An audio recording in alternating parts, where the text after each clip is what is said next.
मी प्राध्यापक गह राठोड.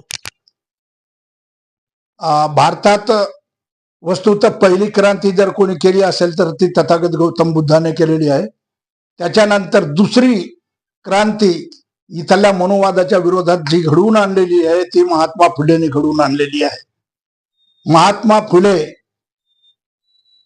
एवढा म्हणजे हिम्मतवान माणूस होता की संपूर्ण मनोवाद त्याच्या विरोधात असताना एवढ्या मोठ्या मनोवादाविरोधात त्याने क्रांती घडवून आणली. मनोवादाचे जेवढे काही ग्रंथ आहेत, वेद पुराण स्मृती समर्थी किंवा रामायण महाभारत वगैरे सर्वावर यांनी त्यांच्या साहित्याच्या माध्यमानं सगळा थोतांडपणा उघडकीस आणून दिला. त्यांनी लिहिलेलं गुलामगिरी आणि शेतकऱ्याच्या असूड या माध्यमानं त्यांनी खूप मोठी समाजामध्ये जागृती केलेली आहे. एवढंच नव्हे तर सर्वसामान्य जनतेला जागृत करण्यासाठी त्याने सत्यशोधक समाजाची स्थापना केली आणि या सत्यशोधक समाजाच्या मार्फत त्याने मनोवादाचं जे थोतांड आहे ते थोतांड एक संवादाच्या माध्यमानं प्रचार आणि प्रसार करण्याचा खूप मोठा प्रयत्न केलेला आहे. दुसरी बाब अशी आहे की डॉक्टर बाबासाहेब आंबेडकर हे देखील तिसरे क्रांतिकारक आपण मानू. त्याच्यानंतर चौथे क्रांतिकारक जे आहे ते काशीराम होऊन गेलेत. परंतु भारताची जी लढाई होती किंवा स्वातंत्र्याचे जे संघर्ष होता ते दोन प्रकारचं होतं. खरं म्हणजे पहिलं आपल्याला ब्राह्मणाच्या गुलामगिरीतून मुक्त व्हायला पाहिजे होतं. त्याच्यानंतर इंग्रजाच्या गुलामगिरीतून मुक्त होणं न होणं ही आपली बाजू होती. परंतु प्रथम आपण ब्राह्मणाच्या गुलामगिरीतून मुक्त होण्याऐवजी ब्राह्मणच इंग्रजाच्या गुलामगिरीतून मुक्त झाले आणि आपण मात्र ब्राह्मणाचे गुलाम राहिलेलो आहोत. भारताला स्वातंत्र्य देण्यासाठी इंग्रजाने एक अट ठेवली होती. ती अट अशी होती की तुम्ही आपल्या देशाचा संविधान किंवा घटना तयार करून दाखवा. तुम्ही दलित मुस्लिम आणि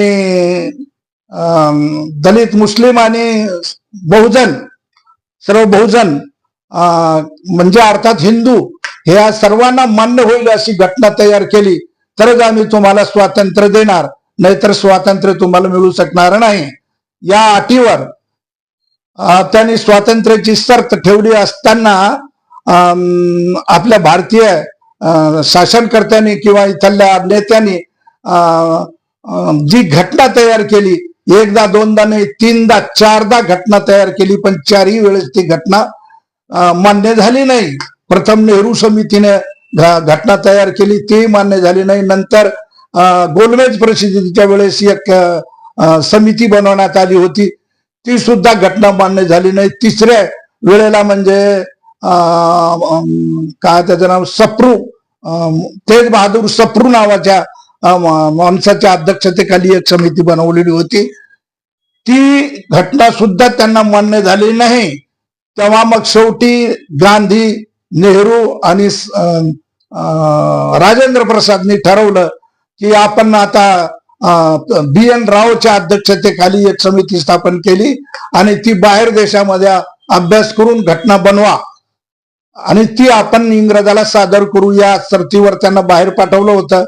परंतु बाहेर पाठवल्यानंतर त्यांनी सर्व देश फिरून त्या घटनेचा अभ्यास केला आणि शेवटी मग ते इंग्लंडमध्ये ब्रिटिश अधिकाऱ्याकडे गेले आणि तिथं त्यांनी सांगितलं की आम्ही इतक्या देशाचा अभ्यास करून आलेलो आहोत आणि ही घटना तयार केलेली आहे, तर या बाबतीत आम्हाला मार्गदर्शन करा. तर त्या ठिकाणी तो माणूस जो अधिकारी होता सगळ्या जगाची घटना तयार करणारा, फिलिप जेनिंग्स नावाचा होता.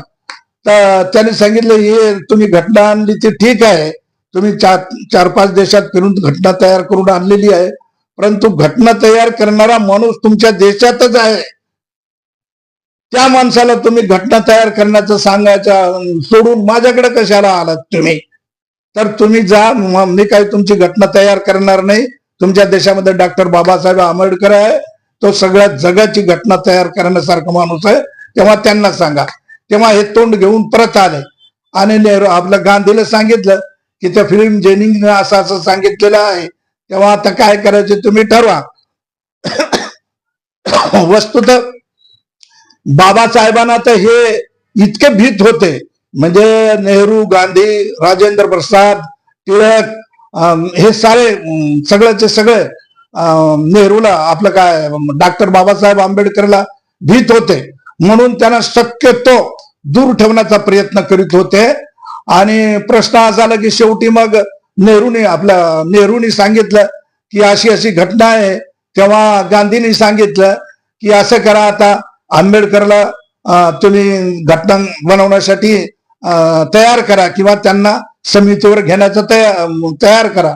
मग शेवटी त्यांना तर ते बाबासाहेब तर निवडून आलेले नव्हते, त्याला निवडून येऊच दिलं नव्हतं. पंजाब आपलं काय पश्चिम बंगालमध्ये ते निवडून आले होते, तर तिथले 4 जिल्ह्यामधून ज्या जिल्ह्यातून तो निवडून आला होता ते जिल्हे त्यांनी पाकिस्तानला पाठवल्यामुळं, पाकिस्तानात मिक्स केल्यामुळं त्यांचं जे हे होतं प्रतिनिधित्व म्हणजे सदत्व याचा संविधान समितीचं, ते सुद्धा नष्ट झालेलं होतं. अशा परिस्थितीमध्ये डॉक्टर बाबासाहेबांनी काय करावं असं विचार केला. इकडे यांनी सांगितलं की बाबासाहेबाला घटना समितीवर घ्या, पण कसं घ्यायचं, तो निवडून आलेला नव्हता. शेवटी नेहरूनं मुंबईमध्ये जो माणूस एक निवडून आला होता त्याच्याकडून राजीनामा घेतला आणि त्या ठिकाणी बाबासाहेबाला निवडून आणलं, किंवा त्या ठिकाणी त्यांनी बाबासाहेबाला घेतलं आणि घटना समितीमध्ये त्यांना घेऊन टाकलं. तर त्यानंतर काय झालं की घटना समितीत घेतल्यानंतरही बाबासाहेबांनी जेव्हा घटना बनवायला सुरुवात केली तेव्हा त्यांना वाटेल तेवढ्या अडथळे आणायला सुरुवात केली. बाबासाहेब इंग्लंडमध्ये असताना इंग्लंडच्या लोकांना सांगून त्यांनी कम्युनल अवॉर्ड नावाच्या 4 सवलती मिळवून घेतलेल्या होत्या. त्या सवलती सुद्धा हे द्यायला तयार नव्हते. प्रथम डॉक्टर बाबासाहेब आंबेडकरांनी सांगितलं की मी घटना बनवतो, पण आमच्या मागासवर्गीय लोकांना संविधानिक अधिकार तुम्ही देणारा असाल तरच मी संविधान घटना बनवतो, नाही तर बनवणार नाही. तेव्हा ह्या इथले हे जे लोक होते शासनकर्ते, गांधी, नेहरू, राजेंद्र प्रसाद वगैरे, यांनी सगळ्यांनी विरोध केला की आरक्षण ही बाब तुम्ही घटनेत ठेवूच नका. मग बाबासाहेब म्हणाले की तुम्ही आरक्षण जर ठेवत नसाल तर मी घटना समितीत राहणार नाही, तुम्हाला जी घटना बनवायची ती तुम्ही तुमच्या मनानं बनवा. शेवटी ते रुसून गेल्यानंतर त्यांच्याकडे मग शेवटी के.एम. मुन्शी गेले त्यांना म्हणवायला की तुम्ही बा असं करू नका, तुम्ही आरक्षणाचा नंतर विचार करू, पण तुम्ही घटना तयार करा. पण ते म्हणाले की नाही, मागासवर्गीयांना सर्वांना संविधानिक अधिकार देत असेल तरच मी घटना बनवायला येतो.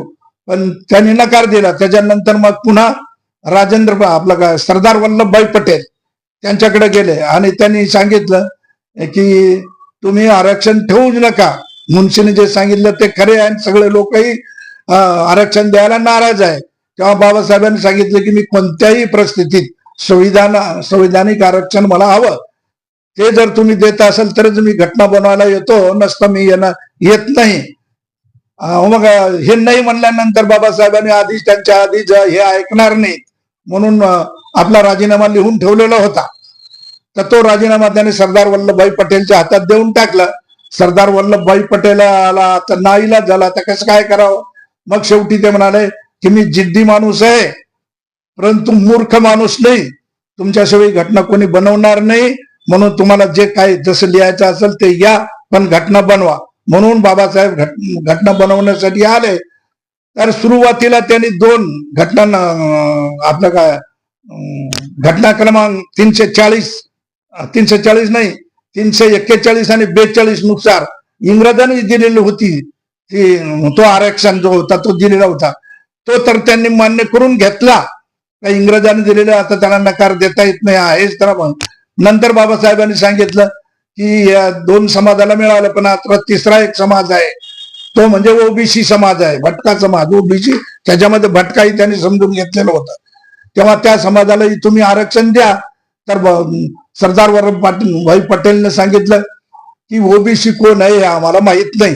त्यांच्या बरोबर सर्वांनीच सांगितलं की आम्हाला ओबीसी समाज माहित नाही ना आम्ही ओबीसी समाजाला आरक्षण देणार नाही.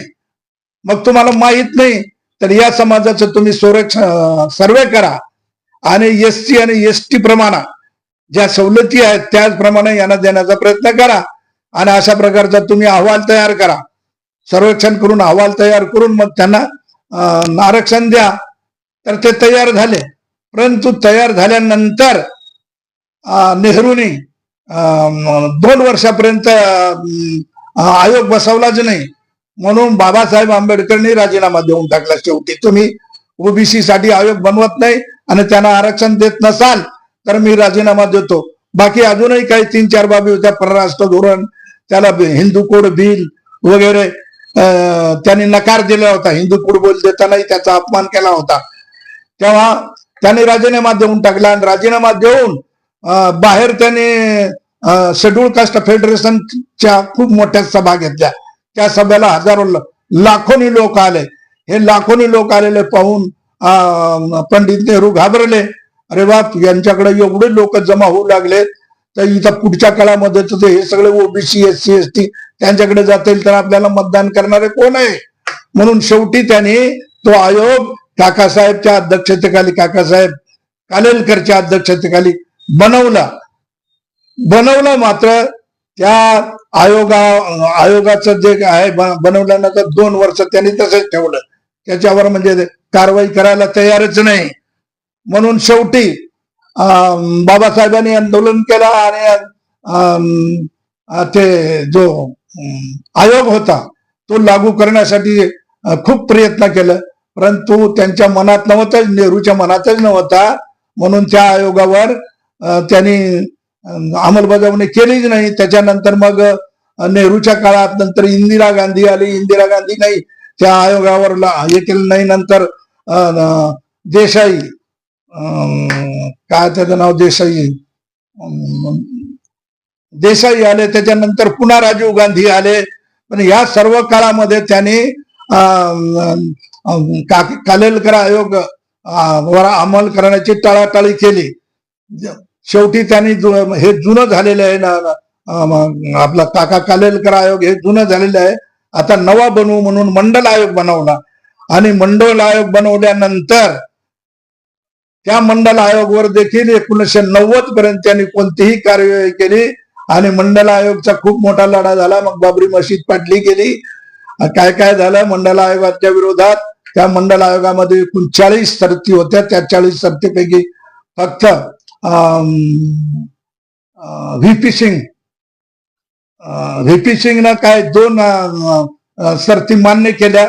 तर भाजपने ती सरकार पाडून टाकली आणि मंडल आयोगही जसाचा तसाच राहिला. तो आजपर्यंत अंमलात आलेला नाही. ना काकासाहेब कालेलकर आयोगाला आताही मंडल आयोगही अंमलात आणला गेला नाही.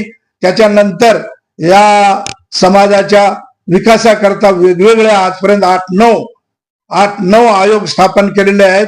परंतु नुसतं आयोग स्थापन करू लागले, टाइमपास करू लागले आणि अंमलबजावणी मात्र होऊ लागलेले नाही. त्यामुळे आजपर्यंत जे घटनेनुसार जे हक्क अधिकार बहुजनाला मिळायला पाहिजे होते ते मिळू लागलेले नाही.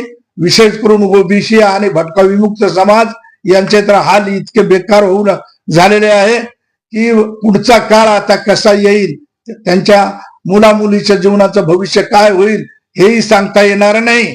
तर खरं म्हणजे बाबासाहेब जर नसते तर या ठिकाणी आपल्या भारतामध्ये मनुस्मृतीचंच राज्य असतं. परंतु डॉक्टर बाबासाहेब होते म्हणून संविधान बनवलं आणि संविधानामध्ये त्याने लोकशाही, धर्मनिरपेक्ष आणि समाजवादी राज्याची व्यवस्था केलेली आहे. परंतु इथल्या शासनकर्त्याच्या मनात त्याची अंमलबजावणी करण्याची इच्छा नसल्यामुळे इथून पुढं सगळ्या बहुजन समाजाचं भविष्य अंधकारमय आहे. काय होईल हे सांगता येत नाही. जय भारत, जय संविधान.